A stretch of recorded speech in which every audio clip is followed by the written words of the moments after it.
Hello दोस्तों, तो आज की वीडियो में हम अगला टॉपिक शुरू करने वाले हैं हमारे सॉल्यूशंस चैप्टर का, जो कि है colligative properties and determination of molar mass. तो समझेंगे कोलिगेटिव प्रॉपर्टीज़ क्या होती है और मोलर मास उससे हम सॉल्यूट का अपना कैसे निकाल सकते हैं। We have learned from in section 1.4.3 that the vapor pressure of solution decreases when a non-volatile solute is added to the volatile solvent। तो हमने जैसे कि सेक्शन 1.4.3 में देखा था कि जैसे ही हम सोल्यूट नॉन वोलेटाइल सोल्यूट या नॉन वोलेटाइल वो जो वेपर में कन्वर्ट नहीं हो सकता, तो जैसे ही हमने प्योर सोलवेंट के अंदर नॉन वोलेटाइल सोल्यूट डाल दिया था नॉन वोलेटाइल सोल्यूट डाल दिया था तो उसी के कारण क्या हो गया था, हमारा वेपर प्रेशर कम हो गया। क्योंकि देखो इधर ज़्यादा हमारे पास मॉलिक्यूल्स हैं ऊपर हवा में, तो फिर इसका ज़्यादा प्रेशर होगा। यहाँ पे कम रहे, क्यों कम रहे? क्योंकि हमने नॉन वोलेटाइल सोल्यूट बीच बीच में ये ग्रीन कलर का है ना, ये डाल दिया था। और ये वोलेटाइल है नहीं, ऊपर से इसने जितना एरिया अपना ये कवर कर रहा था वोलेटाइल वाला, वो एरिया भी कम कर दिया, क्योंकि बीच में ग्रीन वाले भी आने लग गए ना बीच बीच में। तो इसके कारण अब ऊपर कम वेपर प्रेशर बचा। तो यही हमने पढ़ा था कि अगर मैं कोई भी अगर मेरे पास वोलेटाइल सॉल्वेंट है उसके अंदर नॉन वोलेटाइल सोल्यूट मिला देता हूँ तो उससे मेरा वेपर प्रेशर कम हो जाता है। ठीक है।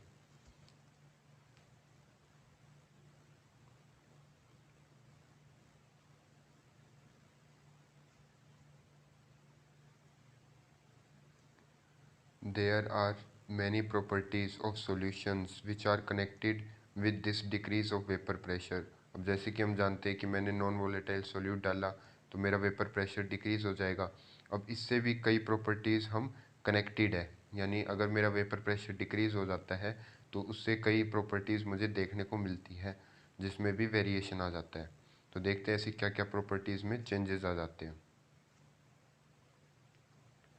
These are relative lowering of vapor pressure of the solvent, depression of freezing point of the solvent, elevation of boiling point of the solvent and osmotic pressure of the solution। यानी कि अब हम चार प्रॉपर्टीज़ को पढ़ने वाले हैं कि इनमें क्या क्या वेरिएशन आता है हमारा वेपर प्रेशर कम होने के कारण। ठीक है, तो पहले वाले से अब हम स्टार्ट करते हैं, सभी को अच्छे से पढ़ेंगे। पहले ये पढ़ लेते हैं ऊपर और क्या लिखा हुआ है। All these properties depend on the number of solute particles irrespective of their nature relative to the total number of particles present in the solution। Such properties are called colligative properties।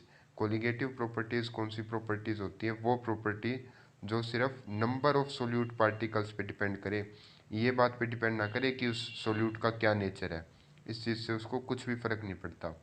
जो हमने ये चार properties पढ़ी, ये चारों की चारों अपने पास कोलिगेटिव प्रॉपर्टीज़ हैं। ठीक है, यानी ये नंबर ऑफ सोल्यूट पार्टिकल्स पे डिपेंड करती है, इस बात पे डिपेंड नहीं करती कि वो सोल्यूट पार्टिकल का क्या नेचर है। वो सोल्यूट पार्टिकल पोलर है, नॉन पोलर है, डाइपोल मोमेंट वगैरह, उससे कुछ फ़र्क नहीं पड़ता। बस इतना होना चाहिए कि वो अपना सोल्यूट पार्टिकल क्या हो, नॉन वोलेटाइल हो। नॉन वोलेटाइल मतलब वो वेपर में कन्वर्ट ना हो सके, बस इतना सा हो। और उसके बाद डिपेंड करता है कि कितना है मेरे पास वो सोल्यूट पार्टिकल्स। एग्जांपल से आप वैसे इस चीज़ को थोड़ा समझ भी सकते हैं। मेरे पास प्योर सॉल्वेंट था, ठीक है। अब इसके अंदर मैंने प्योर सॉल्वेंट के अंदर थोड़ा सा सोल्यूट मिला दिया, थोड़ा सा सोल्यूट मिला दिया, तो इससे इसका वेपर प्रेशर हल्का सा कम हो जाएगा। लेकिन वही अगर मैंने इसके अंदर थोड़ा और सोल्यूट मिला दिया,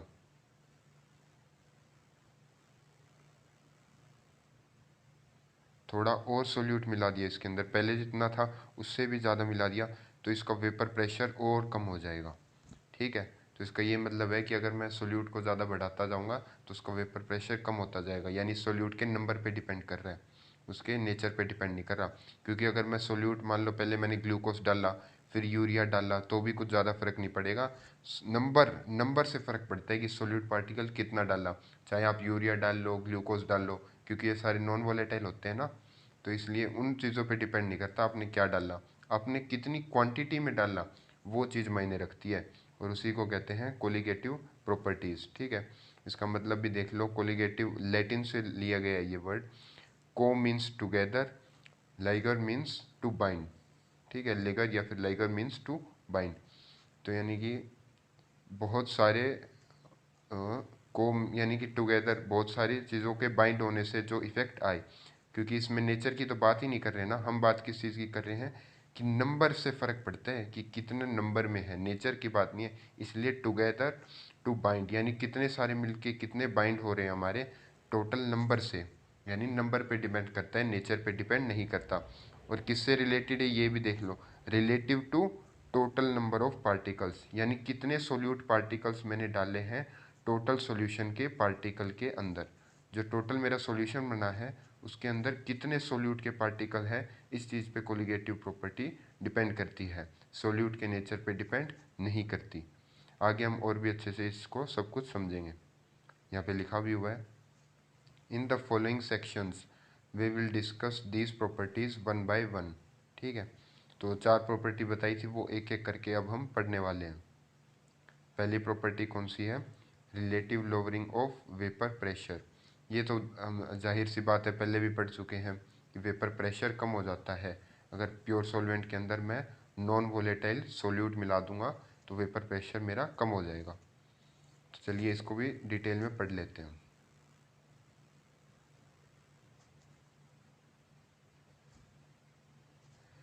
We have learned from in section 1.4.3 that the vapor pressure of a solvent in solution is less than that of pure solvent।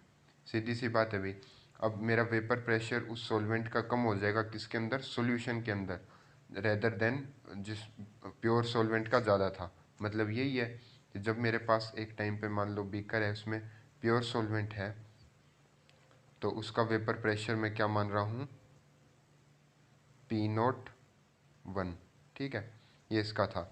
लेकिन अभी मैंने इसी के अंदर, इसी सॉल्वेंट के अंदर मैंने क्या किया,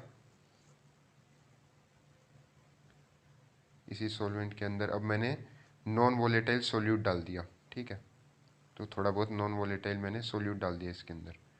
तो अब इसका जो वेपर प्रेशर होगा वो जाहिर सी बात है पहले से कम हो जाएगा, क्योंकि नॉन वोलेटाइल सोल्यूट इसको परेशान करने लग गया। अब इसका जो वेपर प्रेशर होगा वो क्या होगा, P1 होगा। ठीक है, तो अब जो आपको पता है कि P01 ज़्यादा है P1 से। ठीक है, क्योंकि नॉन वोलेटाइल सोल्यूट डालते ही वेपर प्रेशर कम हो चुका होगा। तो यही है कि अपना सॉल्वेंट था जो सॉल्यूशन के अंदर उसका वेपर प्रेशर कम होगा प्योर सॉल्वेंट से। रेड कलर ले लेते हैं, ज़्यादा विजिबल है। Raoult's law, Rolt established that the lowering of vapor pressure depends only on the concentration of the solute particle and it is independent of their identity। तो Raoult ने भी यही एस्टेब्लिश किया था, क्या बताया कि जो वेपर प्रेशर कम हो रहा है मेरे सॉल्वेंट का, सॉल्यूशन के अंदर जो सॉल्वेंट है उसका वेपर प्रेशर कम हो रहा है, वो सिर्फ इस बात पे डिपेंड करता है कि कितनी कंसंट्रेशन ली है मैंने सोल्यूट पार्टिकल्स की, सोल्यूट पार्टिकल मैंने कितने लिए, और इस चीज़ पे डिपेंड नहीं करता कि उसकी क्या आइडेंटिटी है, यानी उसका क्या नेचर है। नेचर ऑफ सोल्यूट पार्टिकल पे डिपेंड नहीं करता, वो नंबर ऑफ सोल्यूट पार्टिकल पे डिपेंड करता है, जिसका मैंने कोलिगेटिव प्रॉपर्टी बताई थी। रोल्ट भी उसी के बारे में बात कर रहे हैं। The equation 1.20 given in the section 1.4.3 establishes a relation between the vapor pressure of the solution, mole fraction and vapor pressure of the solvent, that is 1.20 पे अपने को क्या दे रखी थी, एक इक्वेशन मैं आपको रिवाइज भी करवा देता हूँ, पिछले लेक्चर में कवर किया था, वैसे वो नीचे दे भी रखी है लेकिन फिर भी ये 1.20 यहाँ पे ये देखो ये है, P1 is mole fraction of 1 into P01। ठीक है, तो ये वाली वैसे ये P1 आपको पता है, ये P1 कब का प्रेशर है, pressure of solvent in solution. जब मैंने सॉल्वेंट के अंदर क्या मिला दिया था, नॉन वोलेटाइल सोल्यूट मिला दिया था, P1 तब का प्रेशर है। और P01 तब कब का प्रेशर है, P01 तब का प्रेशर है जब मेरे पास प्योर सॉल्वेंट था, इसमें मैंने कुछ नहीं मिलाया था। जब जो इसका ज़्यादा वेपर प्रेशर था वो P01 है। अच्छा, काई1 क्या है, काई1 है मोल फ्रैक्शन। ठीक है, काई1 अपना है मोल फ्रैक्शन। ये मोल फ्रैक्शन कब का है, मोल फ्रैक्शन है जब मैंने सॉल्वेंट के अंदर जब मैंने सोल्यूट मिला दिया था ना, अपना सॉल्यूशन बना दिया था, उसके बाद जो मोल फ्रैक्शन मेरा सॉल्वेंट का है वही है काय 1। ठीक है, अरे वैसे भी समझा करो यार, मोल फ्रैक्शन का प्योर में तो मैं निकाल ही नहीं सकता ना।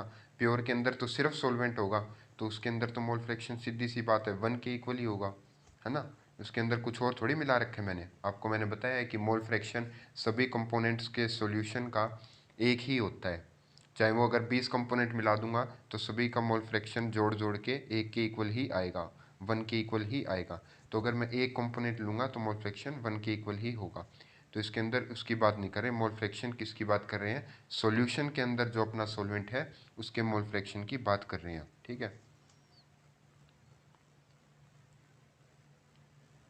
तो ये स्टेटमेंट यहाँ पे दोबारा से लिखी हुई है, P1 इज काय 1 और P01 का इसका मल्टीप्लीकेशन P1 देता है हमें। The reduction in vapour pressure of the solvent is delta P1 is given as. अच्छा, अब मेरे को पता है वेपर प्रेशर कम हो गया होगा सॉल्वेंट का बाद में।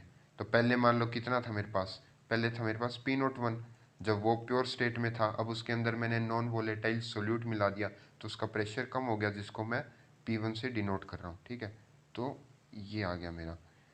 तो ये डेल्टा P1 ये क्या दर्शा रहा है, लोअरिंग ऑफ वेपर प्रेशर, कि अपना वेपर प्रेशर कितना कम हो गया। तो ये यहाँ पे लिखा हुआ है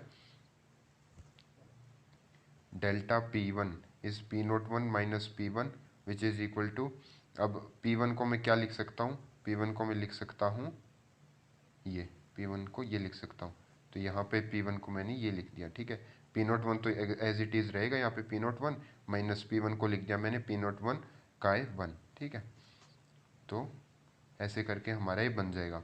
अब यहाँ से मैं क्या करूँगा, P01 को कॉमन ले लूँगा। P01 को कॉमन लिया तो क्या बचा, P01 1 माइनस काय 1। ठीक है, तो ये, और अब आपको एक और चीज़ पता है कि अब मैंने दो कंपोनेंट लिए थे सॉल्यूशन के अंदर, एक था मेरे पास सॉल्वेंट और एक था मेरे पास सोल्यूट। ठीक है, एक था मेरे पास सोल्यूट। तो अब आपको पता है मोल फ्रैक्शन सोल्वेंट, या फिर 1 लिख दो, plus mole fraction of solute 2 which is equal to 1। ठीक है, तो अब मैं इधर ये प्लस में है तो दूसरी साइड ले जाऊंगा तो ये माइनस में आ जाएगा। ठीक है, तो क्या होगा, mole fraction two 1 minus mole fraction of 1। ठीक है, ऐसे लिख सकता हूँ मैं, ये पॉजिटिव में है तो ये साइड जाके नेगेटिव में आ जाएगा, सिंपल मैथ है। तो यही यहाँ पे लिखा हुआ है कि 1 minus mole fraction of 1 is equal to mole fraction of 2, यानी कि यहाँ पे इसको मैं मोल फ्रैक्शन ऑफ सीधा सीधा 2 भी लिख सकता हूँ। ठीक है, तो इसी स्टेटमेंट को मैं रिड्यूस करके कैसे लिखूँगा, knowing that mole fraction of 2 is equal to 1 minus mole fraction of 1, equation 1.23, यानी ये वाली इक्वेशन को मैं रिड्यूस करके क्या लिख सकता हूँ, delta P1 is equal to mole fraction of 2 into P01, इसको मोल फ्रैक्शन ऑफ 2 लिख दिया और P01 एज इट इज़ यहाँ पे लिख दिया। ठीक है, तो अब ये मेरे पास अपनी स्टेटमेंट आ गई।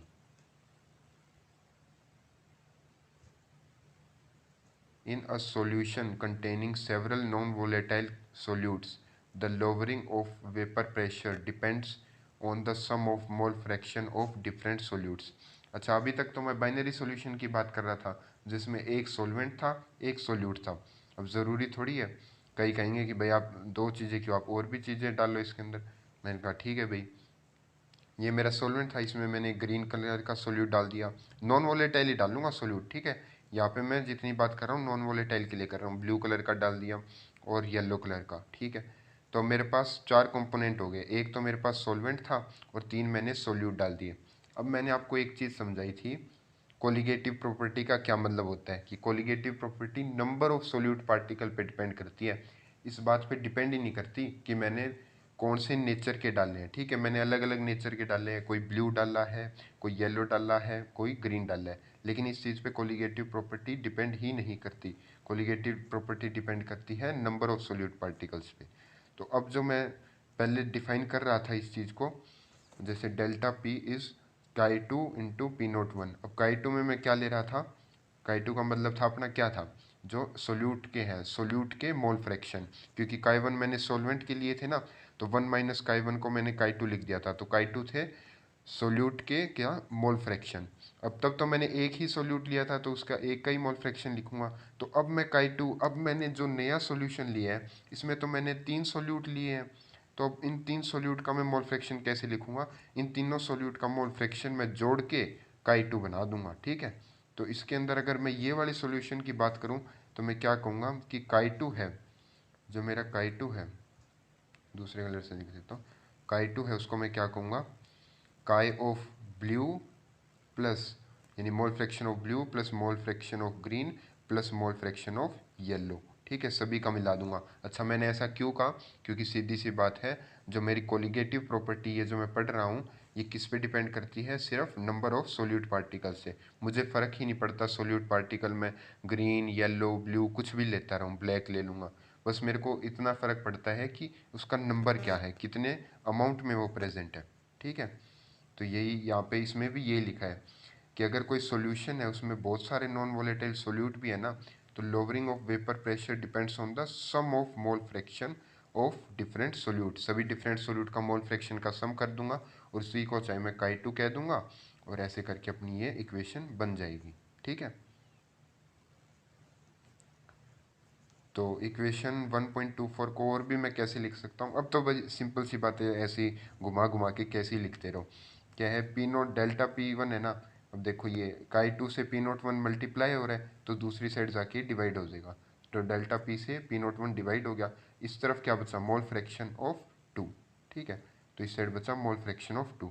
अच्छा अब मैं डेल्टा P1 को क्या लिख सकता हूँ, ये भी आपको पता है, P01 यानी कि जो वेपर प्रेशर था प्योर सॉल्वेंट का minus vapour pressure of solvent when it is dissolved in solution, solution के अंदर वाले का वेपर प्रेशर है ये। तो ये आपको पहले ही बताया था, तो इसी चीज़ को, ठीक है, घबराना नहीं है, वही बात को ऐसे बस थोड़ा घुमा के लिख दिया है इसी बात को, ठीक है। सब कुछ हम पहले पढ़ ही चुके हैं इसके अंदर, डेल्टा पी भी पढ़ चुके हैं ना। Delta P is P01 minus P1, ऊपर दिखा भी देता हूँ मैं आपको, ये रहा, delta P is P01 minus P1, ठीक है। तो ऐसे करके ये हमारा रिलेटिव लोवरिंग, देखो लोवरिंग का मतलब था डेल्टा पी, यानी कि कितना कम हुआ। अब रिलेटिव लोअरिंग को बोलूँ, रिलेटिव यानी किसी के रिलेशन में, ठीक है, कि राम बड़ा है किसके रिलेशन में, श्याम, तो ऐसे रिलेशन में दिखते हैं, तो डिवाइडेड बाय P01, यानी कि जो इनिशियल प्रेशर था मेरा, सॉल्वेंट प्योर सॉल्वेंट लिया था उसके कंपैरिजन में मेरा कितना कम हुआ है प्रेशर, इसी को ही रिलेटिव लोअरिंग कह देते हैं। तो रिलेटिव लोअरिंग में बस डिवाइड बाय इनिशियल से कर दूंगा मैं, ठीक है। तो इसी चीज़ को मैं रिलेटिव लोअरिंग भी कह सकता हूँ और कहता हूँ, ठीक है।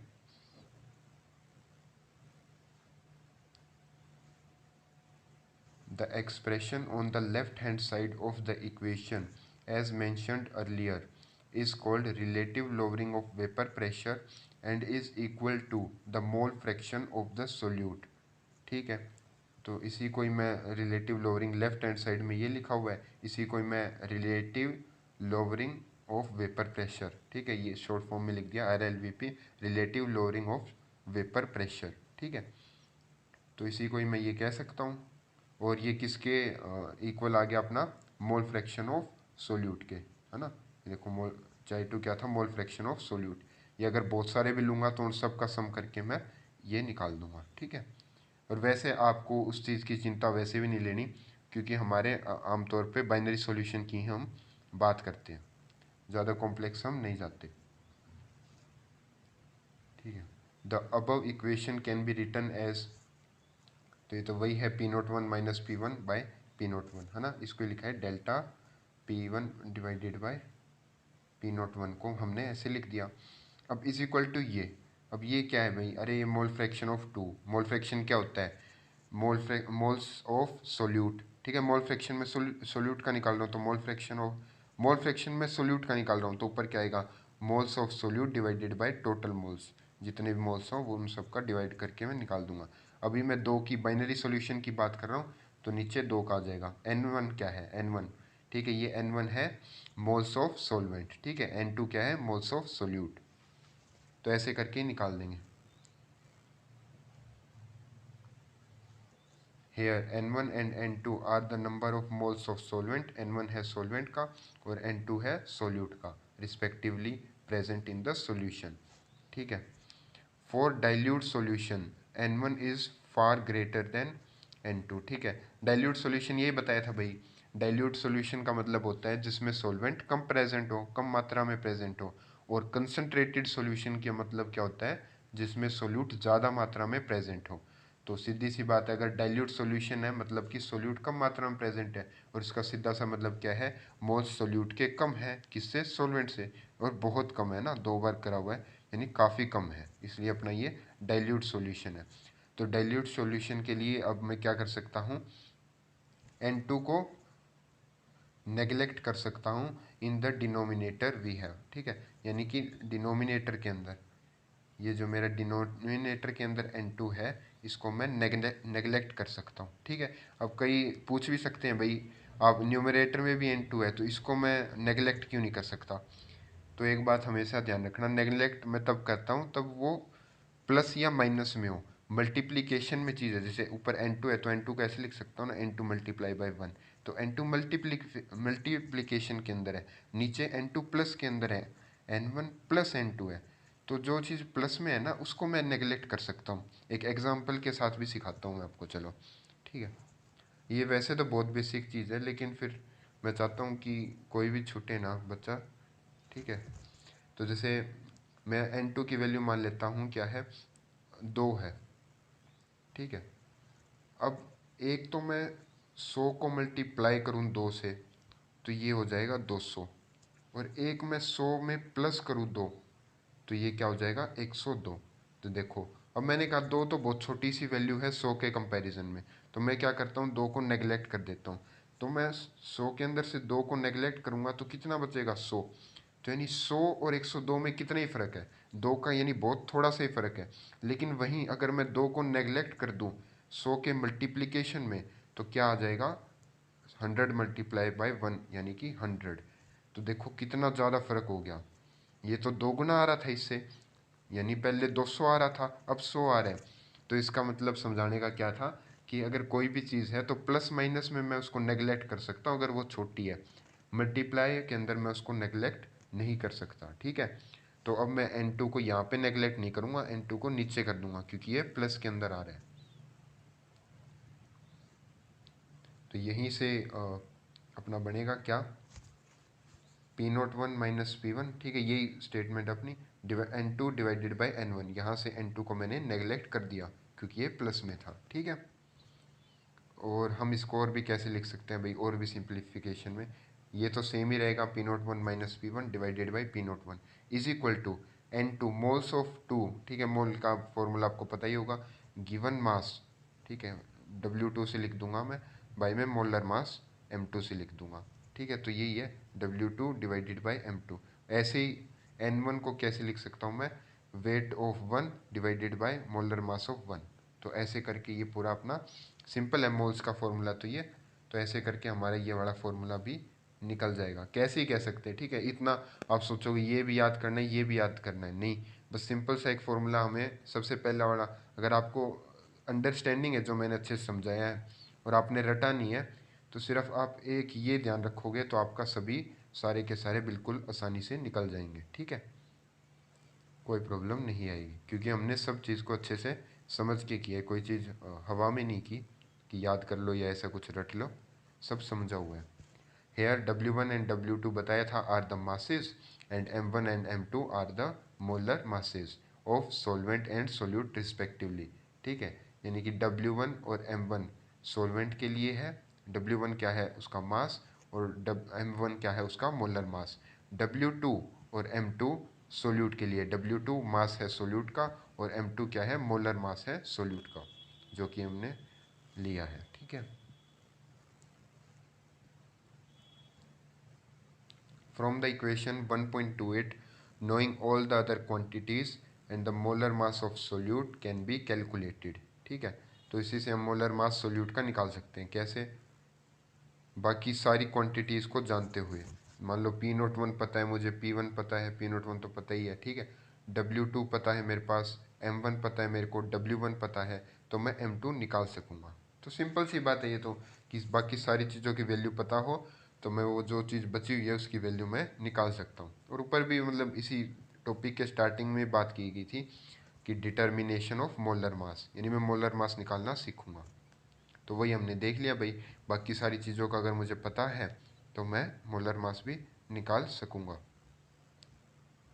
तो ऐसे करके हम मोलर मास निकाल पाएंगे सोल्यूट का। और यानी मतलब कुछ भी निकालना हो भाई अपने को, तो बाकियों की वैल्यू पता हो तो मैं उस चीज़ को निकाल पाऊंगा। ये तो सिंपल सी बात है, फॉर्मूला ऐसे ही यूज़ करते हैं हम। ठीक है, तो पहली प्रॉपर्टी हमने पढ़ ली। अब बात करते हैं हम दूसरी प्रॉपर्टी के बारे में, एलिवेशन ऑफ बॉइलिंग पॉइंट। ठीक है, तो इसको भी समझते हैं क्या कहना चाह रही है।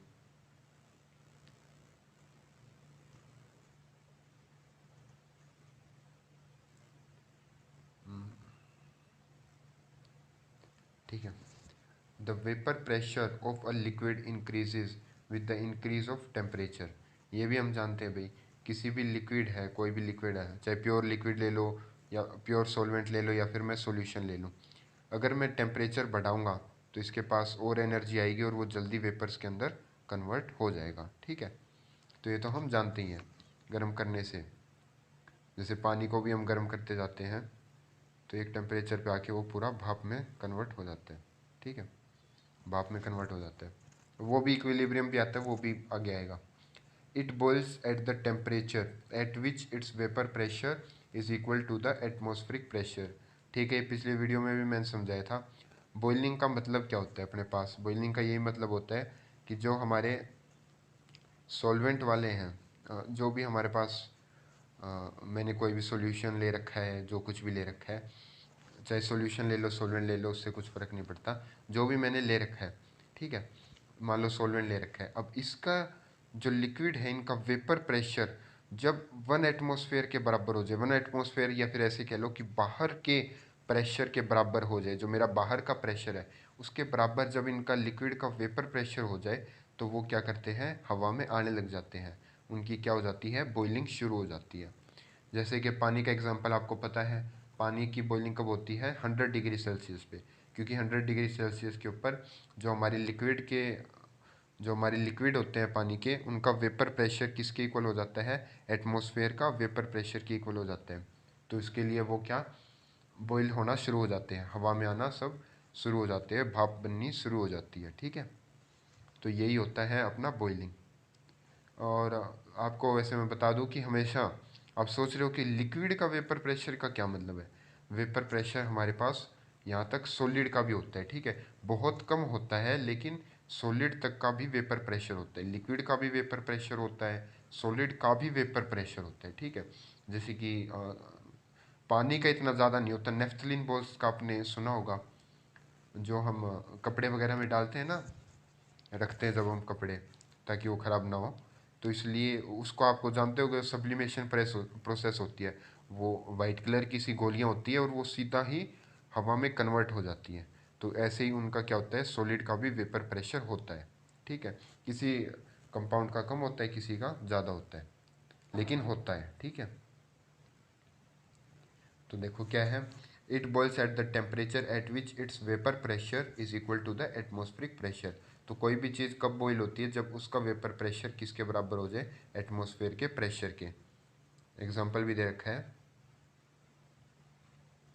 For example water boils at 373.15 या फिर 100 डिग्री सेल्सियस, 373.15 केल्विन या फिर 100 डिग्री सेल्सियस पे, because at this temperature the vapour pressure of water is 1.013 बार या फिर 1 एटमॉस्फेयर। बार भी क्या, प्रेशर की यूनिट होती है। ठीक है, यानी कि जब पानी का कब प्रेशर उसके बराबर हो जाता है, बाहर के एटमॉस्फेयर प्रेशर के, जब वो 100 डिग्री सेल्सियस पे हम उसको हीट करते हैं और तभी उसकी बॉइलिंग शुरू हो जाती है, वाटर बॉइल्स। ठीक है, we have also learned in the last section that the vapour pressure of the solvent decreases in the pressure of non volatile solute. ये भी हमने बहुत बार पढ़ लिया, पढ़ते ही जा रहे हैं कि अगर प्योर सॉल्वेंट है उसके अंदर मैंने नॉन वोलेटाइल सोल्यूट डाल दिया तो उसका वेपर प्रेशर अपना कम हो जाएगा। ठीक है, तो ये कम हो जाता है। फिगर 1.7 जो हमने देखी हुई थी, 1.7 ऊपर थी या ऊपर, तो 1.6, अच्छा यहाँ पे नई की बात कर रही है, फिगर 1.7। हाँ, तो यहाँ पे इसकी बात हो रही है, देखते हैं, इसको भी पढ़ते हैं। The vapour pressure curve for the solution lies below the curve of pure water. The diagram shows that delta TB denotes the elevation of boiling point of the solvent in the solution. अब अपने को पता है भाई, अगर मैंने पानी का एग्जांपल ले रखा है, यहाँ पे पानी डाला हुआ है मैंने, ठीक है, और इसके अंदर एक तो सिंपल पानी है, तो ये एक, मैं इसको हीट दूंगा, ये बॉईल होगा, सीधी सी बात है। दूसरी तरफ पानी है, पानी के अंदर मैं कुछ अपना सोल्यूट डाल देता हूँ, नॉन वोलेटाइल। अब इसको मैं हीट दूंगा तो क्या होगा, ये थोड़ा लेट बॉईल होगा। मान लो ये पानी नॉर्मल अपना 100 डिग्री सेल्सियस पे बॉईल होगा, तो ये ज़्यादा 100 डिग्री से ज़्यादा इसको टेम्परेचर देना पड़ेगा, तब बॉईल होगा। ऐसा क्यों? क्योंकि देखो भाई, वेपर प्रेशर अपने को पता है, सिंपल जो अपने पास प्योर सॉल्वेंट होता है उसका वेपर प्रेशर ज़्यादा होता है। जैसे ही मैं इम्प्योरिटी वगैरह या फिर कोई सोल्यूट डाल देता हूँ नॉन वोलेटाइल, तो उसका वेपर प्रेशर कम हो जाता है। तो यहाँ पे इसका वेपर प्रेशर ठीक ठाक था, तो इसके कारण अपने को करना क्या होता है भाई, बॉइलिंग के लिए, बॉइलिंग के लिए अपने को क्या करना होता है कि इसका 1 एटमॉस्फेयर का प्रेशर जब मेरा सॉल्वेंट का हो जाएगा, तब क्या हो जाएगा, सॉल्वेंट के, तो फिर हमारे वेपर में कन्वर्ट होना शुरू हो जाएंगे। और इसका ऑलरेडी वेपर प्रेशर ज़्यादा है, तो इसको 1 atm तक जाने में ज़्यादा प्रॉब्लम नहीं आएगी। मान लो इसका 0.8 था, हीट दी मैंने तो 1 atm हो जाएगा। लेकिन दूसरे केस के अंदर मैंने क्या लिया, इसके अंदर सोल्यूट डाल दिया, सोल्यूट के कारण इसका वेपर प्रेशर कम हो गया, यानी कि मान लो 0.6 atm हो गया इसका वेपर प्रेशर। अब मेरे को 0.6 से 1 atm करना पड़ेगा बॉइलिंग के लिए, तो इसमें ज़्यादा करना पड़ रहा है, 0.4 बढ़ाना पड़ रहा है। और जबकि प्योर सॉल्वेंट था तो मेरे को 0.2 atm का बढ़ाना पड़ रहा था। तो यानी प्योर सॉल्वेंट में कम हीट के अंदर ही मेरा वेपर प्रेशर 1 atm तक पहुंच रहा था और जल्दी मेरा बॉइलिंग हो रही थी। लेकिन इसके अंदर मेरे को वेपर प्रेशर ज़्यादा बढ़ाना पड़ेगा कंपेरेटिवली, क्योंकि इसमें मैंने सोल्यूट डाल दिया था, तो इसलिए 1 atm तक पहुंचाने के लिए मेरे को ज़्यादा हीट देनी पड़ेगी। तो इसका वेपर प्रेशर बॉइलिंग है, उसको मेरे को बॉइलिंग पॉइंट इसका बढ़ जाएगा, क्योंकि वेपर प्रेशर इसका घट चुका था इसलिए, ठीक है। तो ये यहाँ पे दिखाया गया है कि सॉल्वेंट का देख लो, बॉइलिंग पॉइंट सॉल्वेंट का मेरा यहाँ पे है, ठीक है, यहाँ पे आके इसकी बॉइलिंग शुरू हो जाएगी। लेकिन सॉल्यूशन की बात करूँ तो बॉइलिंग मेरी आगे जाके सॉल्यूशन, क्योंकि देखो टेम्परेचर दोनों में मेरे को 1 atm करना है, ठीक है। बाहर का एक कंडीशन तो सेम है ना, कि मेरे को किसी चीज़ को बॉईल करवाना है तो 1 atm का मेरे को देना पड़ेगा बाहर से, ठीक है। तो 1 atm तो दोनों में मैंने फिक्स कर दिया कि इतना तो दोनों को, चाहे मेरे को सॉल्वेंट को बॉईल कराना है चाहे सॉल्यूशन को, फाइनली मेरे को 1 atm के प्रेशर तक लेके जाना होगा। लेकिन टेम्परेचर देखो, टेम्परेचर में यहाँ पे डिफरेंस आया है। जो मेरा सॉल्वेंट था, सॉल्वेंट मेरा इस टेम्परेचर पे ही जाके एक एटमॉस्फेयर का प्रेशर ले जाता है, जिससे हमारा क्या, बॉइलिंग शुरू हो जाती है। लेकिन वही बात करें सॉल्यूशन की, तो वो थोड़ा ज़्यादा टेम्परेचर मुझे देना पड़ता है, तब जाके वो बॉइलिंग शुरू होती है। और यही दोनों के बीच के टेम्परेचर डिफरेंस को मैंने क्या कर दिया, डेल्टा टीबी से कहने लग गया। यानी यही है, क्योंकि टेम्परेचर अब मेरा बाद में मेरे को बढ़ाना पड़ेगा ना सॉल्यूशन के केस में, तब जाके वो बॉईल होगा। तो इसीलिए इसको एलिवेशन कह दिया, कि एलिवेशन इन बॉइलिंग पॉइंट, ठीक है। तो अब इसके अंदर ये टर्म्स भी समझ लो। टीबी नोट का क्या मतलब है, टीबी नोट का मतलब है जब मेरा प्योर सॉल्वेंट था उसको जब मैं हीट कर रहा था तो वो कम टेम्परेचर पे हो जाएगा। और टीबी का मतलब जब फाइनल मेरा सॉल्यूशन बना, सॉल्वेंट के अंदर सोल्यूट डाल के, तो वो ज़्यादा हीट लेगा तो ज़्यादा टेम्परेचर करेगा। और डेल्टा टीबी इनके बीच का डिफरेंस है, यानी कि delta T B is equal to T B minus T B naught, ठीक है। ये अच्छे से लिखा भी दिख जाएगा, मेरी राइटिंग थोड़ा सही नहीं आ रही इसमें। तो यही आपको पूरा अच्छे से समझ आ गया। टेम्परेचर मैंने किस में, आमतौर पे आपको पता ही हम केल्विन में ही लेके चलते हैं, तो टेम्परेचर केल्विन में, और प्रेशर हमने या तो बार में कह लो, बार में 1.013 कहेंगे, या फिर 1 atm कह लो, जो कि एटमॉस्फेरिक टेम्परेचर है, जिसके बराबर हमें करना होता है बॉइलिंग के लिए। तो हमने क्या देखी, फिगर देख ली, figure 1.7 depicts that the variation of vapor pressure of pure solvent and solution as the function of temperature, ठीक है। तो हमने प्योर सॉल्वेंट का भी देख लिया, और उसके बाद हमने किसका देख लिया, सॉल्यूशन का भी देख लिया। यहाँ पे ये नीचे देख लिया ना, हमने पहले प्योर सॉल्वेंट का भी देख लिया, प्योर सॉल्वेंट का, और सॉल्यूशन का भी देख लिया। और देख लिया कि सॉल्यूशन में अब हमें ज़्यादा टेम्परेचर देना पड़ रहा है, बॉइलिंग पॉइंट उसका सॉल्यूशन का बढ़ जाता है। यहाँ पे अच्छे से पूरा बता भी रखा है, एग्जाम्पल भी दे रखा है। For example, the vapour pressure of an aqueous solution of sucrose is less than 1.013 bar at 373.15 kelvin. इसका क्या मतलब है कि अगर मैं सिर्फ पानी लेता तो पानी पे अपने को पता है कि पानी का जब मैं 373.15 या फिर 100 डिग्री सेल्सियस कह दूं या फिर 373.15 केल्विन कह दूं तो पानी का प्रेशर एक एटीएम वाले का हमारा इक्वल हो जाता है और पानी भाप बनना शुरू हो जाता है। लेकिन अगर इस पानी के अंदर मैंने क्या मिला दिया, सुक्रोज मिला दिया, ठीक है, इस पानी में मैंने सुक्रोज मिला दिया, तो अब ये 373.15 केल्विन पे एक एटमॉस्फेरिक प्रेशर अचीव नहीं कर पाएगा, क्योंकि अब इसका वेपर प्रेशर कम हो चुका है। कम होने के कारण अब मेरे को इससे इस टेम्परेचर से मुझे ज़्यादा टेम्परेचर देना पड़ेगा, है ना। वही चीज़ बता रहा हूँ ना कि अब बॉइलिंग के लिए मेरे को टेम्परेचर ज़्यादा देना पड़ेगा, क्योंकि बॉइलिंग पॉइंट अब मेरा सॉल्यूशन का बढ़ चुका है, क्योंकि सुक्रोज मिला दिया और सुक्रोज नॉन वोलेटाइल सोल्यूट होता है, ठीक है। तो इसलिए यही कह रहे हैं कि अब इसका प्रेशर 1.013 से या बार से या फिर 1 एटीएम से इसका प्रेशर कम होगा एट 373.15 केल्विन या फिर 100 डिग्री सेल्सियस पे। तो इसलिए मुझे 100 डिग्री सेल्सियस से ज़्यादा टेम्परेचर करना पड़ेगा, ताकि फाइनली मेरा प्रेशर 1 एटीएम या फिर 1.013 बार के बराबर हो जाए और वेपर में मेरी बॉइलिंग वेपर में कन्वर्ट हो जाए या फिर मेरी बॉइलिंग शुरू हो जाए, ठीक है। तो यही है, in order to make this solution boil, यानी पानी के अंदर जब मैंने सुक्रोज मिला दिया, इस सॉल्यूशन को मैं बॉयल करना चाहता हूँ, its vapour pressure must be increase to 1.013 bar, ठीक है, या फिर 1 एटीएम के बराबर मुझे करना पड़ेगा, क्योंकि ये कंडीशन तो सबकी सेम ही है, चाहे सॉल्वेंट हो या सॉल्यूशन हो। बॉयल करना है तो मेरे को 1 एटीएम पहुँचाना पड़ेगा।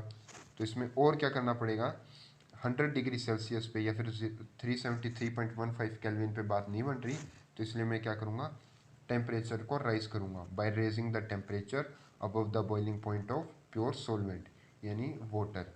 यानी वाटर का जितने टेम्परेचर पे हो रहा था उससे भी ज़्यादा मेरे को टेम्परेचर बढ़ाना पड़ेगा, तब जाके 1 एटीएम मेरे पास प्रेशर अचीव होगा और मेरी बॉइलिंग स्टार्ट हो जाएगी। कौन से सॉल्यूशन की, जब मैं प्योर सोलवेंट पानी के अंदर अगर मैं सुक्रोज मिला दूंगा, ठीक है। तो इससे हमें समझने को मिला कि हमारा वेपर प्रेशर क्या हो जाता है, यही देखो, elevation in boiling point. Boiling point बाद में मेरा सॉल्यूशन का बढ़ जाता है, ठीक है। 10. The boiling point of a solution is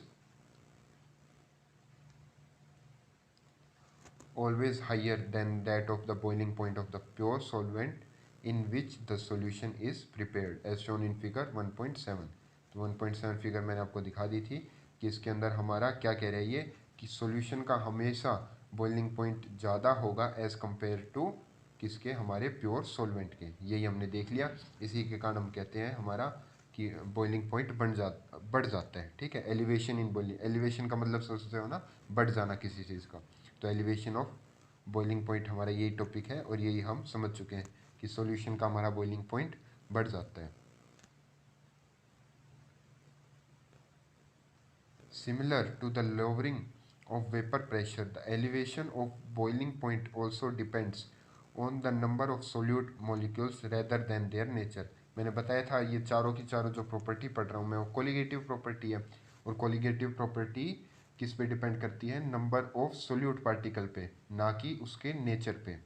तो जैसे कि हमें पता है लोअरिंग ऑफ वेपर प्रेशर, मैंने पहली प्रॉपर्टी पढ़ी थी, उसमें भी किस पे डिपेंड करता था, हमारा नंबर ऑफ सोल्यूट पार्टिकल्स पे। तो ऐसे ही एलिवेशन ऑफ बॉइलिंग पॉइंट भी डिपेंड करता है हमारा नंबर ऑफ सोल्यूट मॉलिक्यूल्स पे रेदर देन देयर नेचर। उसके नेचर पे डिपेंड नहीं करता, उसके नंबर पे डिपेंड करता है।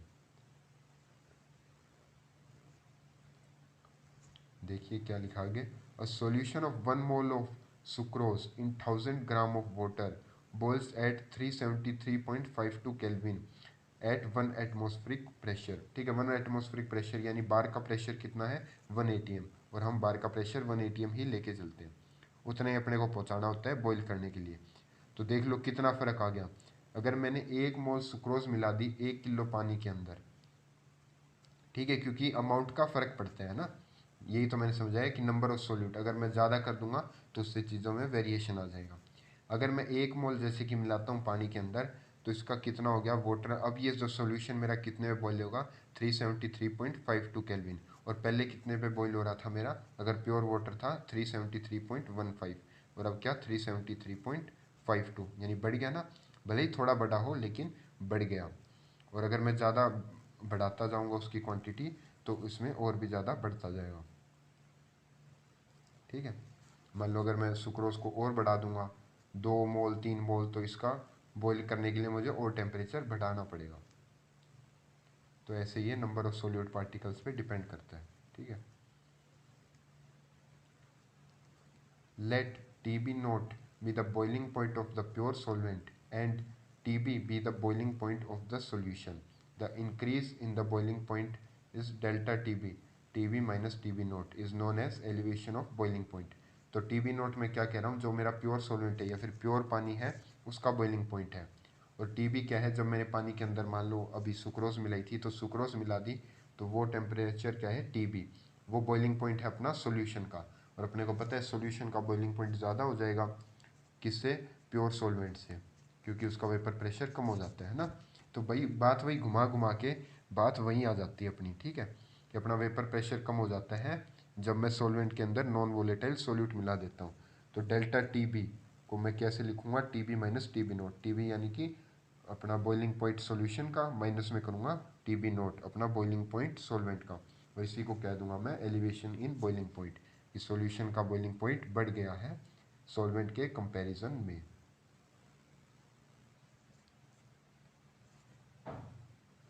Experiments have shown that for the dilute solutions, the elevation of boiling point delta Tb is directly proportional to the molar concentration of the solute in the solution। ठीक है, अब देखो डाइल्यूट सॉल्यूशन के लिए, dilute solution मतलब जो अपना solute है वो कम मात्रा में प्रेजेंट है सॉल्वेंट के, है ना, बहुत कम मात्रा में है सोल्यूट अगर, तो उसको हम डाइल्यूट कह देते हैं। अगर सोल्यूट ज़्यादा मात्रा में होता है प्रेजेंट तो उसको हम क्या कह देते हैं, कंसनट्रेटेड। और सोल्यूट बहुत कम मात्रा में प्रेजेंट होता है तो उसको मैं डाइल्यूट कह देता हूँ। ठीक है, तो अगर मेरे पास डाइल्यूट सॉल्यूशन है तो उसके अंदर जो मेरा एलिवेशन इन बॉइलिंग पॉइंट यानी डेल्टा टी बी, इसकी बात कर रहा हूँ, ये डायरेक्टली प्रोपोर्शनल हो जाता है molar concentration of solute in the solution.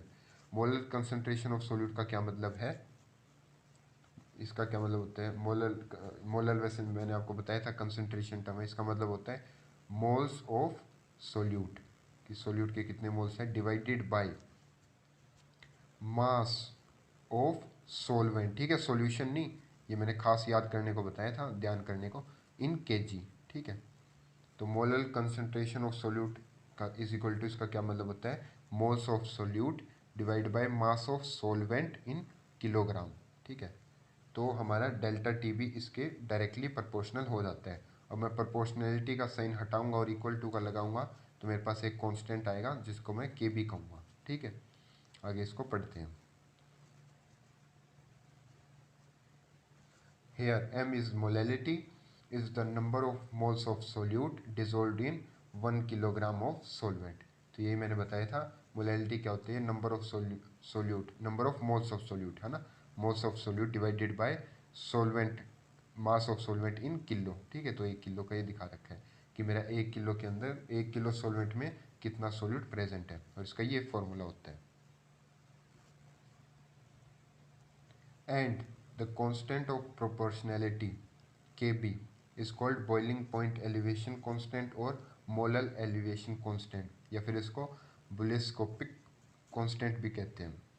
तो Kb ये जो कांस्टेंट आया था जब मैंने प्रोपोर्शनैलिटी का साइन हटाया था डायरेक्ट प्रोपोर्शनल वाले का, तो Kb आया था, तो Kb को क्या बोलते हैं, molar boiling point elevation constant कह देते हैं, मोलर एलिवेशन कांस्टेंट भी कह देते हैं, क्योंकि डायरेक्टली यहाँ पे मोलर की बात हो रही है ना इसकी, तो इसलिए इसको ये भी कह देती है, या फिर बोलिस्कोस्कोपिक कांस्टेंट भी कह देते हैं। अच्छा, इसकी यूनिट क्या होती है केबी की, तो ये निकाल भी सकते हैं हम। डेल्टा टी की क्या, टेम्परेचर की क्या यूनिट होती है, केल्विन, और मोलैलिटी की क्या यूनिट होती है, निकाल लो, ऊपर आता है मोल्स। ठीक है, तो मोल्स और डिवाइडेड बाई क्या होता है, सॉल्वेंट का क्या था, मास। सॉल्वेंट का मास था और वो हम किस में निकालते हैं, केजी के अंदर, है ना। तो ये थी इसकी। तो केबी की कैसे निकालूंगा मैं, डेल्टा टीबी। तो अब मैं आप समझ गए होंगे, इसको दिखा देता हूँ, वैसे तो आ गया होगा। टीबी को केल्विन में, केबी की मेरे को निकालनी है, और मोल की अपने को पता ही है इसकी क्या होती है, ऊपर क्या आते हैं अपने पास, मोल्स डिवाइडेड बाय केजी। तो के बी की निकालने के लिए के जी यहाँ पे मल्टीप्लीकेशन में आ जाएगा, मोल्स यहाँ पे डिवाइड में आ जाएगा, यानी कि के जी केल्विन डिवाइडेड बाय मोल।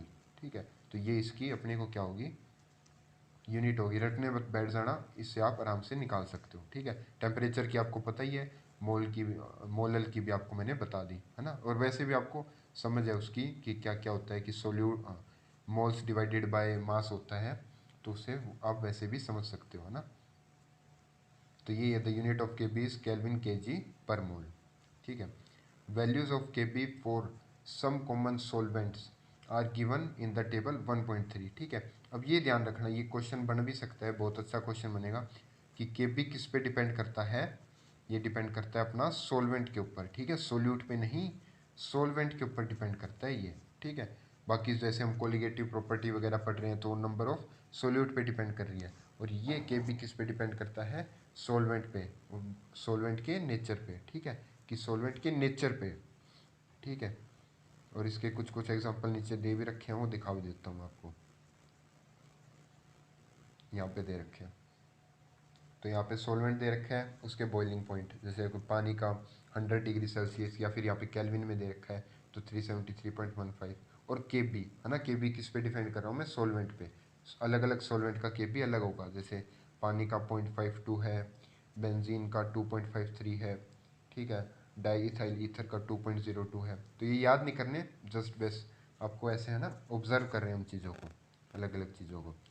आगे ये तो अलग है, आगे आएगा ये। तो अपना के बी किस पे, मैंने क्या सीखा, के बी डिपेंड करता है अपना सॉल्वेंट के नेचर पे। ठीक है, टेबल हमने देख ही लिया अभी। If W2 gram of solute of molar mass M2 is dissolved in W1 gram of solvent, then molality M of the solution is given by the expression। आपको सिखाई दिया था मोलैलिटी क्या होती है, मोल्स ऑफ सोल्यूट। तो moles of solute, moles को क्या लिख सकता हूँ, given mass by molar mass of solute. अच्छा, और डिवाइडेड बाय क्या होता है, मास ऑफ सॉल्वेंट इन केजी। तो W1 क्या है, मास ऑफ सॉल्वेंट इन ग्राम में दे रखा है, ग्राम को केजी में कन्वर्ट करना है तो डिवाइड बाय 1000 कर दूंगा मैं। और इसको मैं अच्छे से, ये जो डिवाइड मल्टीप्लाई अच्छे से, ये इसको हम ऐसे दिखा सकते हैं ना, पता होगा जो डिवाइड के डिवाइड में है वो मल्टीप्लाई हो जाएगा, और ऐसे करके हमारा ये क्या आ जाएगा, 1000 इंटू W2, और नीचे M2 इंटू W1। ठीक है, ये सब कुछ याद करने का नहीं होता है। ठीक है, अपने को ये, अपने को पता होना चाहिए मोलैलिटी का क्या मतलब होता है, moles of solute divided by mass of solvent in KG, है ना। ये पता हो तो सब अपने आराम से निकल जाते हैं। ठीक है, और केजी होता है, केजी का ध्यान रखना है, ठीक है ना, ग्राम में मत कराना मोलैलिटी का क्वेश्चन सोल्व। और आमतौर पे गड़बड़ मोलैलिटी में ही हो जाती है बच्चों की, क्योंकि और जो परसेंटेज, वेट बाय वेट वगैरह होते हैं उनमें हम ग्राम ही लेके चलते हैं, और सॉल्यूशन की बात करते हैं। ये मोलल वाला थोड़ा अलग होता है, इसमें सॉल्वेंट की बात कर देते हैं, नीचे हम मास ऑफ सॉल्वेंट लेते हैं ना, और वो भी केजी में। तो इस चीज़ का थोड़ा खास ध्यान रखना होता है। और अब इसके बाद हम क्या करें भाई, substituting the value of molality in equation 1.30 we get, यानी ये इसकी जो ये वैल्यू है, इसको मैं कहाँ पे रख रहा हूँ, इक्वेशन 1.30 इसके अंदर मैं रख रहा हूँ। यहाँ पे m की वैल्यू है ना, m की वैल्यू मैं वो नीचे निकाली थी वो रख देता हूँ। तो वही हमने यहाँ पे वैल्यू रख दी, डेल्टा टी बी की हमने यहाँ पे वैल्यू रख दी। के बी तो हमारा था ही, उसके बाद के बी इंटू एम था, m की वैल्यू मैंने ये वाली रख दी। तो 1000 into W2 by M2 into W1। ठीक है, और ये पता है ना W2 M2 क्या है अपना, ये दोनों है weight of solute, molar mass of solute. W1 क्या है, वेट ऑफ सॉल्वेंट। ठीक है, अच्छा अब मैं M2 यहाँ पे डिवाइड में है तो इस साइड मल्टीप्लाई में आ जाएगा, और TB यहाँ पे डिवाइड में आ जाएगा। तो इसको ऐसे भी लिख सकता हूँ मैं, M2 is 1000 into W2 KB और डेल्टा TB इंटू W1। ये वही भाई अपने को मोलर मास की बात कर रहे हैं ना, हम मोलर मास निकालना देख रहे हैं कि मोलर मास ऑफ सोल्यूट क्या आएगा, है ना। सबसे पहले अपना टॉपिक की स्टार्टिंग में ये लिखा हुआ था कि हम उसके बाद क्या निकालेंगे, and determining the molar mass. हम कोलिगेटिव प्रॉपर्टीज़ पढ़ रहे हैं, 4 पढ़नी है अपने को, हमने 2 लगा लो लगभग पढ़ ली है, और उसके बाद हम साथ में मोलर मास भी निकालने का फॉर्मूला देख रहे हैं। तो सारे फॉर्मूले याद करने की ज़रूरत नहीं, इसमें भी हम बस चुनिंदा फॉर्मूले ध्यान रख लेंगे तो हमारा ये आपको आता है तो बात बन जाएगी। ठीक है, तो अब ये है, ये वही नीचे लाइन भी वही लिखी हुई है, दस इन ऑर्डर टू डिटरमाइन M2 यानी कि मोलर मास ऑफ सोल्यूट निकालना है, known mass of solute in a known mass of solvent is taken and delta TB is determined experimentally for the known solvent whose KB value is known. सीधी सी बात ये कह रहा है कि इसको निकालना है मुझे, तो W2 की वैल्यू पता होनी चाहिए, KB की वैल्यू होना चाहिए, डेल्टा TB एक्सपेरिमेंटली निकल जाता है तो एक्सपेरिमेंटली निकाल लेंगे, WL की वैल्यू भी पता होनी चाहिए ना, सॉल्वेंट की भी नॉन होनी चाहिए, मास सॉल्वेंट का नॉन होना चाहिए ना, डेल्टा TB भी नॉन होना चाहिए, सॉल्वेंट का क्या KB भी नॉन होना चाहिए, क्योंकि KB मैंने बताया सॉल्वेंट पे डिपेंड करता है, सॉल्वेंट के नेचर पे। नीचे टेबल देखी थी ना, अलग अलग सॉल्वेंट के लिए अलग अलग KB था, तो ये सब अपने को पता होगा तो M2 अपना निकल जाएगा, सिंपल सी बात है। इसी के साथ अब अपना हो गया ना ये सारा पूरा अच्छे से। तीसरे वाले की अब हम बात करने वाले हैं, थर्ड वाले की अब हम बात करेंगे। थर्ड वाला अपने पास कौन सा है, डिप्रेशन ऑफ फ्रीजिंग पॉइंट। अब डिप्रेशन फ्रीजिंग पॉइंट का भी हम अब इसको भी अच्छे से समझेंगे। इसमें बहुत बच्चे मार भी खा जाते हैं, पर हम अच्छे से इसको समझ लेंगे। ठीक है, समझते नहीं रट के चले जाते हैं, पर हम अच्छे से इसको क्लियर करेंगे। The lowering of vapor pressure of the solution causes a lowering of the freezing point compared to that of the pure solvent. Figure 1.8। इसके अंदर अब हम समझेंगे क्या कहना चाह रहे हैं कि देखो लिक्विड के अंदर मैंने आपको बताया था कि बॉइलिंग पॉइंट अपना कम हो जाता है। देखो सॉल्वेंट का ये था, ऊपर ही हमने ग्राफ पढ़ा था, और सॉल्यूशन का बॉइलिंग पॉइंट अपना बढ़ जाता है ना, बॉइलिंग पॉइंट बढ़ जाता है, वेपर प्रेशर कम हो जाता है, बॉइलिंग पॉइंट अपना उसी के कारण बढ़ता है ना। जैसे कि सॉल्वेंट का देखो बॉइलिंग पॉइंट कम था और सॉल्यूशन का ज़्यादा था, यहाँ पे दिख रहा है ना, बॉइलिंग पॉइंट अपना सॉल्यूशन का ज़्यादा था और सॉल्वेंट का बॉइलिंग पॉइंट अपना कम था। तो इसी को, ये मैंने लिक्विड की बात कर रहा हूँ, अभी मैंने लिक्विड फेज की बात कर रहा हूँ। इसके बाद सॉलिड का ऐसे होता है, ठीक है, सॉलिड का एक इस तरह से होता है, मैं आपको आगे दिखाता हूँ सॉलिड का। जैसे बॉइलिंग होती है वैसे ही फ्रोज़न सॉलिड, ठीक है, फ्रोज़न सॉल्वेंट, फ्रोज़न सॉल्वेंट। अब फ्रोज़न सॉल्वेंट ही क्या होता है, ऐसा फ्रोज़न मैंने सॉल्यूशन क्यों नहीं कहा, फ्रोज़न सॉल्वेंट ही क्यों कहा, इसके भी कुछ मायने होते हैं, सब हम अच्छे से देखेंगे। अब ये वाला तो आपको इतना तो पता ही होगा, ये वाला तो हम पहले ही सीख चुके हैं कि अपना बॉइलिंग पॉइंट ज़्यादा होता है तो ये दोनों हमें ग्राफ आते हैं। ये चीज़ नई ऐड हुई है और इसको अब हम समझेंगे अच्छे से क्या होता है। We know that at the freezing point of a substance, the solid phase is in dynamic equilibrium with the liquid phase। ठीक है, solid phase liquid phase के equilibrium में होता है। मतलब कि क्या है कि जो आइस है, मान लो मेरी आइस और वाटर, तो फ्रीजिंग पॉइंट पे क्या होगा, मेरा आइस और वाटर इक्विलिब्रियम के फेज में होंगे।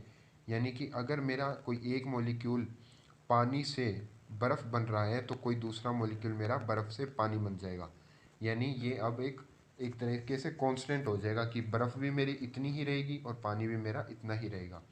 जो ज़्यादा पानी अगर बर्फ़ में तब्दील होगा तो बर्फ़ पानी में तब्दील हो जाएगी, इनकी कंसंट्रेशन कांस्टेंट रहेगी।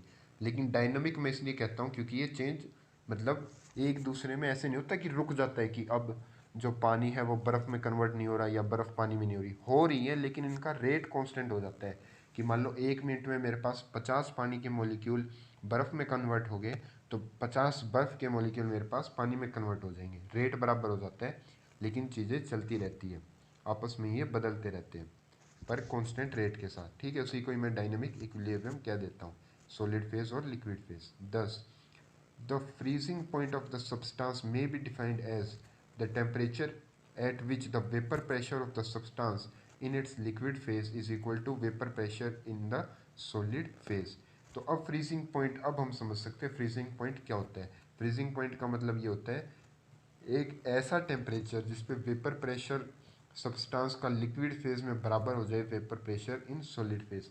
मैंने आपको बताया था गैस हो, गैस का वेपर प्रेशर होता है, ठीक है। अगर कोई चीज़ लिक्विड हो तो उसका भी वेपर प्रेशर होता है, बेशक से कम होता हो लेकिन होता है।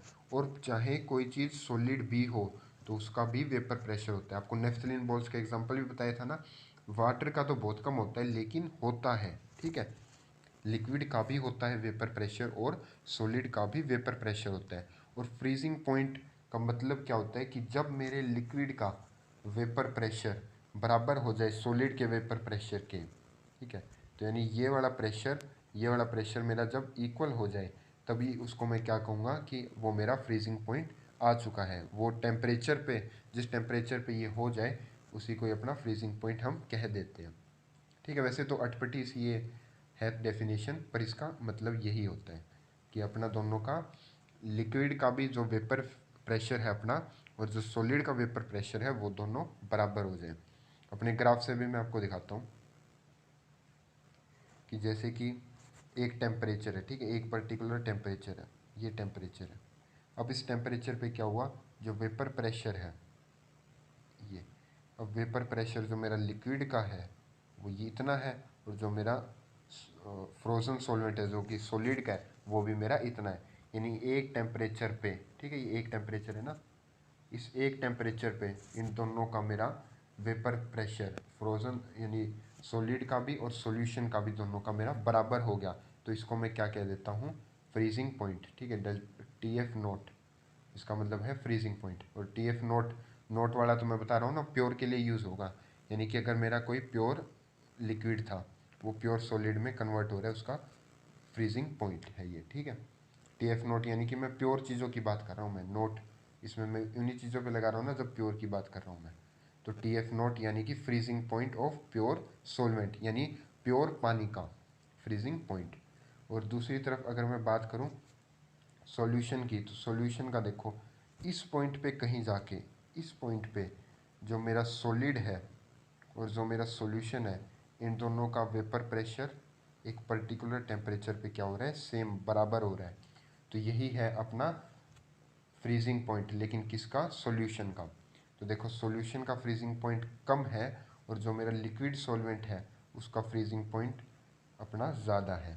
तो यही होता है डिप्रेशन इन फ्रीजिंग पॉइंट, ठीक है। तो यही मेरा डिप्रेशन ऑफ फ्रीजिंग पॉइंट होता है कि मेरे सॉल्यूशन का देखो ग्राफ से देखने को मिल रहा है, ग्राफ के अंदर ही देख लो, जो मेरा ये है ये मेरा सॉल्यूशन का है, ठीक है। सॉल्यूशन और फ्रोजन सॉल्वेंट, सॉलिड और सॉल्यूशन का जो कि मेरा लिक्विड के अंदर होता है, इन दोनों का जब वेपर प्रेशर बराबर हो रहा है इस पॉइंट के ऊपर, तो यहाँ पे टेम्परेचर ये है। लेकिन जब मेरा प्योर लिक्विड का और सॉल्वेंट का, प्योर सॉल्वेंट का बराबर हो रहा है वो टी एफ नोट है। अब एक डाउट आपके मन में रह सकता है कि इधर फ्रोजन सॉल्वेंट लिया, लिक्विड सॉल्यूशन था तो उसका फ्रोजन सॉल्यूशन होना चाहिए था ना, फ्रोजन सॉल्वेंट क्यों लिया। अगर लिक्विड सॉल्वेंट है तो मैं कह सकता हूँ कि हाँ भाई प्योर लिक्विड में ले रहा हूँ तो प्योर उसका सॉलिड बन जाएगा। सॉल्यूशन में भी मैं फ्रोजन सॉल्वेंट क्यों कह रहा हूँ, ठीक है। फ्रोजन सॉल्वेंट इसलिए कह रहा हूँ क्योंकि जो मान लो मैं अगर पानी के अंदर भी NaCl मिलाता हूँ ना और उसको फिर मैं फ्रीज करता हूँ, तो जो मेरी एक तरफ आइस होगा और एक तरफ मान लो पानी है, नमकीन पानी है, तो जो ये मेरा Na प्लस और Cl माइनस के जो मेरे आयन होते हैं ये लिक्विड फेज में ज़्यादा डिसोल्व होते हैं। तो जो मेरा सॉलिड फेज बनता है ना, वो सॉलिड फेज क्या होता है, प्योर सॉल्वेंट का ही सॉलिड फेज बनता है। जो ये और जो कि मेरे ये सब कुछ आयंस वगैरह होते हैं ये लिक्विड में अच्छे से डिसोल्व होते हैं। तो इसलिए अगर मैं सॉल्यूशन की भी बात करता हूँ तभी भी मैं बात प्योर सॉल्वेंट की ही करता हूँ, ठीक है। तो इसलिए मैंने प्योर सॉल्वेंट, तो ये अपना प्योर सॉल्वेंट फ्रोजन यानी कि सॉलिड लिया अपना, और ये हमने दोनों लिक्विड लिए, ठीक है। एक तो प्योर लिक्विड था अपना और एक इसके अंदर मैंने कोई नॉन वोलेटाइल सोल्यूट मिला दिया। और इससे अपने को देखने को मिला कि जब इनका वेपर प्रेशर बराबर हो रहा है किसी टेम्परेचर पे तो सॉल्यूशन का मेरा टेम्परेचर कम आया है, इसका मतलब डिप्रेशन इन फ्रीजिंग पॉइंट, यानी फ्रीजिंग पॉइंट मेरा और कम हो गया है ना। देखो सॉल्यूशन का कम हो गया ना प्योर सॉल्वेंट से। तो यही है, इसको मैंने बिल्कुल डिटेल में सिखा दिया आपको। आगे अब पढ़ते हैं इसको। तो यही है द फ्रीजिंग पॉइंट को हम वही कहते हैं कि जब सब्सटेंस का एक ऐसा टेम्परेचर जहाँ पे वेपर प्रेशर लिक्विड फेज का बराबर हो जाए वेपर प्रेशर सॉलिड फेज के, तो उसी टेम्परेचर को मैं कह देता हूँ फ्रीजिंग पॉइंट। ठीक है।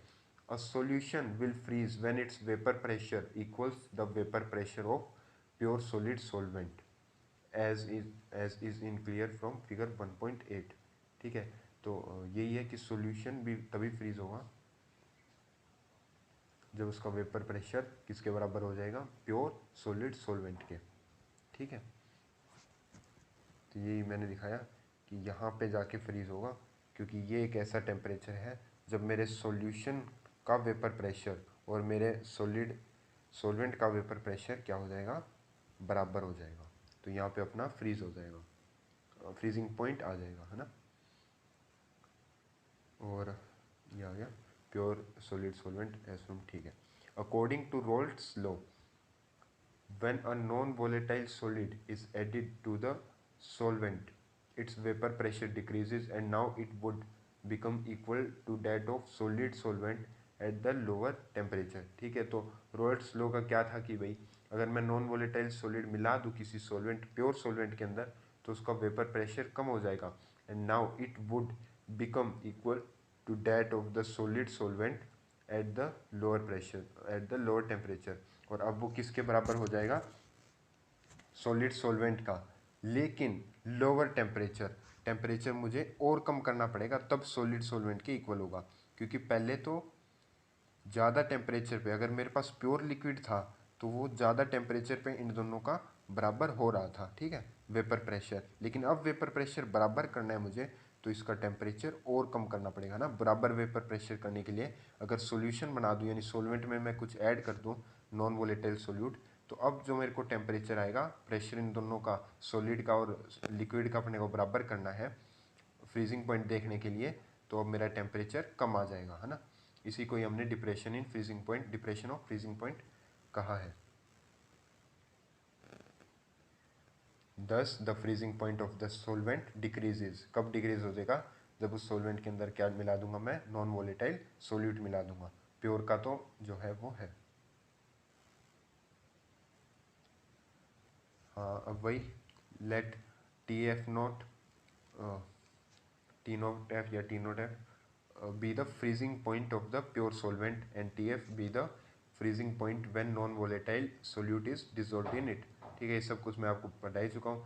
टी नोट एफ का वही होता है फ्रीजिंग पॉइंट जब प्योर सोलवेंट हो, और टी एफ तब जब फ्रीजिंग पॉइंट जब मैंने उस प्योर सोलवेंट में नॉन वोलेटाइल सोल्यूट मिला दिया हो। The decrease in freezing point उसको मैं कैसे डेल्टा टी एफ से दिखा सकता हूँ, क्योंकि इनिशियली मेरा टी एफ नोट था, घट के मेरा टी एफ हो गया जब मैंने उसके अंदर नॉन वोलेटाइल सोल्यूट मिलाया, है ना। तो इसी को क्या कह देता हूँ, डिप्रेशन इन फ्रीजिंग पॉइंट। तो डेल्टा टी एफ को क्या कह देता हूँ मैं, डिप्रेशन इन फ्रीजिंग पॉइंट। और ये भी सिमिलर है किसके, similar to the elevation of boiling point, depression of freezing point delta T F for the dilute solution ideal solution is directly proportional to the molality m of the solution. तो यही है जैसे कि boiling point वाला भी delta T भी directly proportional था किसके, मोलैलिटी के, वैसे अपना depression of freezing point delta T F अपना डायरेक्टली प्रोपोर्शनल आ जाएगा मोलैलिटी के। लेकिन कब, जब अपने पास डाइल्यूट सॉल्यूशन हो, जब सोल्यूट की मात्रा बहुत कम हो अपने पास सॉल्वेंट के मुकाबले, है ना। या फिर उसको हम आइडियल सॉल्यूशन भी कह सकते हैं। आइडियल यानी कि हम और चीज़ों को कंसिडर नहीं करते और फोर्सेस वगैरह को ज़्यादा को, तो उसी को आइडियल कह देते हैं। तो मोर और लेस आप डाइल्यूट सॉल्यूशन या फिर आइडियल दोनों ही कह सकते हो इसके अंदर, इस केस में तो डायरेक्टली प्रोपोर्शनल अपना मोलैलिटी के आ जाएगा। तो ये यहाँ पे लिखा हुआ है delta T F is directly proportional to molality. अब डायरेक्टली प्रोपोर्शनलिटी का साइन हटाऊंगा तो इक्वल टू का साइन आएगा, और इक्वल टू का साइन आएगा और साथ में क्या मेरे को एक कांस्टेंट इंट्रोड्यूस करना पड़ेगा। तो इसका कांस्टेंट क्या, के एफ मैंने एक कांस्टेंट इंट्रोड्यूस किया।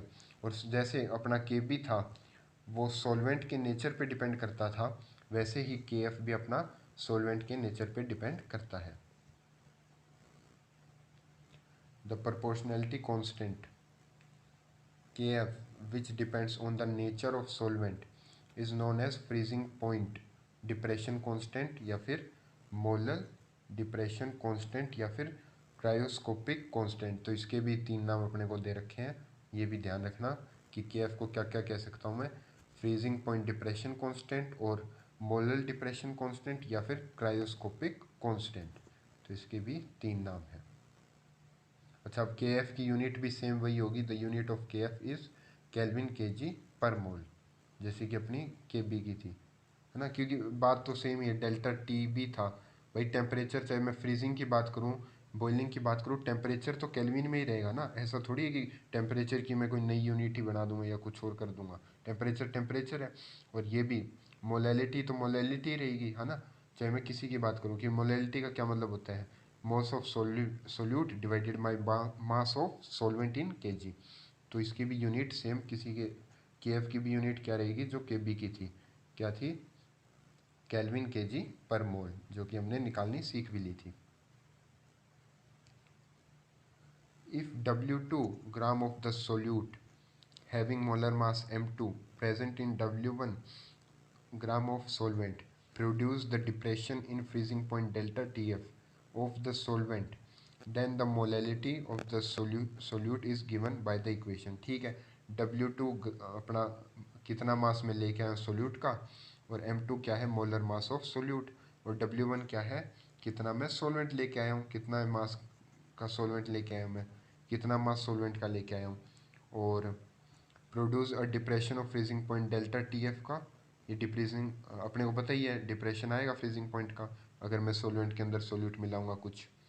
तो उसी के अंदर अगर मैं क्या बताऊं, ऑफ द सोलवेंट, ठीक है, हाँ, सोलवेंट का कुछ डिप्रेशन आ जाएगा अगर मैं इसमें सोल्यूट मिला दूंगा। और मोलैलिटी को मैं कैसे रिप्रेजेंट करूंगा सोल्यूट की, अरे भाई सीधी सी बात है, हमें मोलर मास निकालना होता है हर बार, है ना, मोलर मास सोल्यूट का निकाल रहे होते हैं। तो सीधी सी बात है, अब मैंने ये इक्वेशन बना दी ना, तो मैं मोलैलिटी की वैल्यू फाइंड कर रहा हूँ पहले, है ना। उसकी वैल्यू निकाल के मैं इसके अंदर रख दूंगा, जो कि मेरे को निकालनी आती है। मोलैलिटी को मैं कैसे लिख सकता हूँ, मोलैलिटी, ठीक है, कैसे, ये हमने पढ़ लिया था ना, हाँ ये है। तो मोलैलिटी सोल्यूट की कैसे दिखाऊंगा मैं, moles of solute divided by mass of solvent in KG. तो मोल्स ऑफ सोल्यूट कैसे, मोल्स कैसे निकालता हूँ सोल्यूट में मैं, given mass by molar mass और divided by mass of solvent in KG. तो W1 जो कि क्या था, मास ऑफ सॉल्वेंट इन ग्राम, ग्राम को केजी में निकालने के लिए, कन्वर्ट करने के लिए डिवाइड बाय 1000 से हम करते हैं। और ऐसे करके मैं मोलैलिटी ऑफ सोल्यूट निकाल दूंगा। और जैसी ही मोलैलिटी ऑफ सोल्यूट निकालूंगा, मैं डेल्टा टी इस इक्वेशन के अंदर मोलैलिटी की वैल्यू डाल दूंगा, है ना। बिल्कुल सिंपल चीज़ें हैं, सेम जैसे हमने पिछले वाले की पढ़ी वैसे ही इस वाले का हम कर रहे हैं, ठीक है। वही चीज़ें अच्छे से दिखा रखी है, वही दिखा दिया, देखो। Substituting this value of molality, इसकी वैल्यू सब्सटीट्यूट करके इन इक्वेशन 1.34 के अंदर, यानी इस इक्वेशन के अंदर मैं मोलैलिटी की वैल्यू डाल दूंगा, तो अपने पास आ जाएगी ये इक्वेशन। के एफ तो था ही अपने पास, डेल्टा टी एफ के एफ, और एम की वैल्यू यहाँ से मैं डाल दूंगा। और अब इसको अच्छे से डिवाइड वगैरह अच्छे से दिखा दिया, डिवाइड के डिवाइड का जो मल्टीप्लाई में आ जाएगा, यानी कि 1000 डिवाइड के डिवाइड में था तो मल्टीप्लाई में आ जाएगा। और ऐसे ही मतलब इस चीज़ को ही सिंप्लीफाई करके यहाँ पे दिखाया गया है। और बाद में क्या किया, ये जो M2 डिवाइड में था इसको इस साइड मल्टीप्लाई में ले आए, डेल्टा टी एफ को इस साइड ले आए नीचे।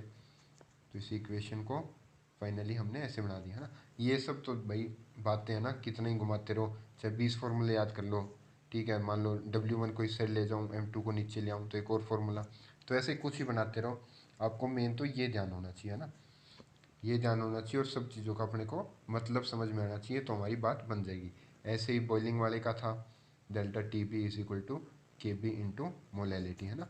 तो बस ये मेन फॉर्मूले याद होने चाहिए, और मोलैलिटी का मतलब समझ में आना चाहिए, तो हमारे सभी के सभी आसानी से बन जाएंगे। ये तो एनसीईआरटी अच्छे से डिटेल में बस इसको दिखा रही है। अच्छा, अब कुछ थोड़ा नया आने वाला है, इसको पढ़ते हैं। 10 For determining the molar mass of the solute, we should know the quantities W1, W2, delta TF along with the molar freezing point depression constant। तो यही बात लिखी हुई है भाई, मेरे को मोलर मास सोल्यूट का निकालना है, तो मेरे को के एफ की वैल्यू पता होनी चाहिए, W2 की वैल्यू पता होनी चाहिए, W1 की, डेल्टा TF इनकी वैल्यू मेरे को पता होगी, है ना, इन तीनों की। और साथ में मोलर फ्रीजिंग पॉइंट यानी इसकी के एफ की वैल्यू भी अगर मेरे को पता होगी तो फिर हमारा अपना क्या बन जाएगा, M2 की वैल्यू यानी कि मोलर मास ऑफ सोल्यूट में निकाल पाऊंगा। ठीक है, ये तो हमारा सब सिंपल ही था।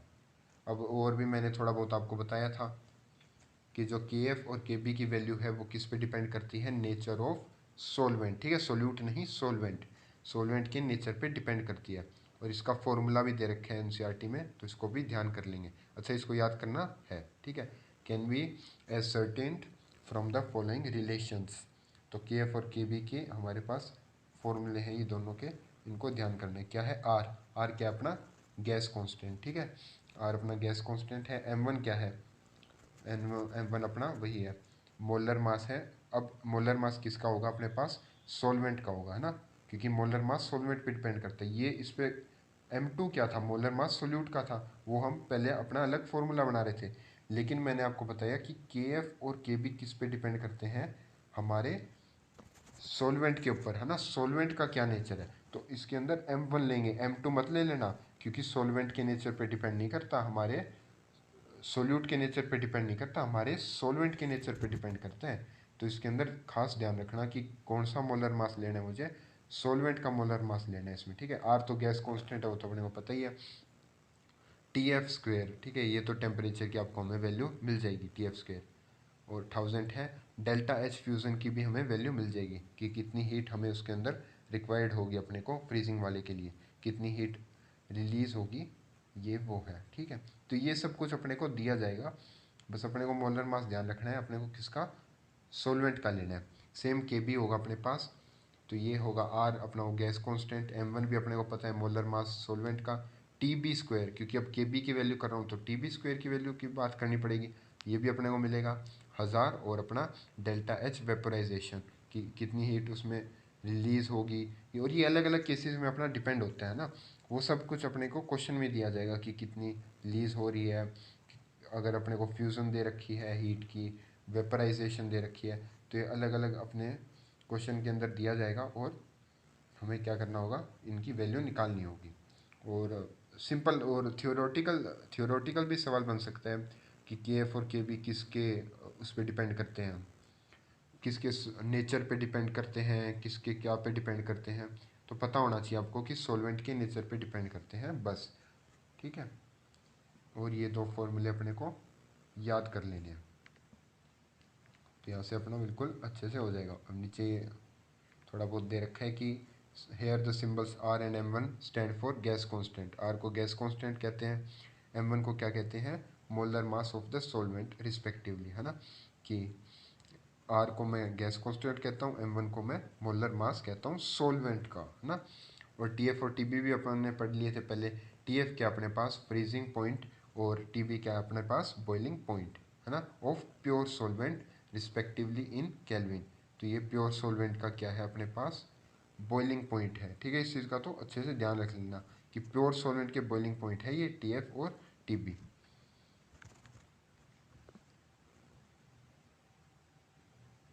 और केल्विन के अंदर लेते हैं। ठीक है, ज़्यादातर क्वेश्चन में फंसाने के लिए डिग्री सेल्सियस में देते हैं, और बंदे सीधे ही उसकी वैल्यू डिग्री सेल्सियस में ही डाल देते हैं, और फिर क्वेश्चन गलत हो जाता है। तो इसका भी खासा ध्यान रखना कि डिग्री सेल्सियस को केल्विन में तब्दील करना है, और उसके बाद आगे का काम करना है। ठीक है, फर्दर डेल्टा एच फ्यूजन और delta H vaporisation represent the enthalpies of fusion and vaporisation of the solvent respectively. ठीक है, डेल्टा एच फ्यूजन दिखाता है फ्यूजन की एंथैल्पी, और डेल्टा एच वेपराइजेशन की एंथैल्पी, है ना, कि इसमें क्या होता है कि हीट निकलती है, डालनी पड़ती है, तो इसकी वैल्यू भी हमें दी जाती है, और वही वैल्यू हमें डालनी है इसमें, और अपना KB और KF की वैल्यू हम आराम से निकाल सकते हैं।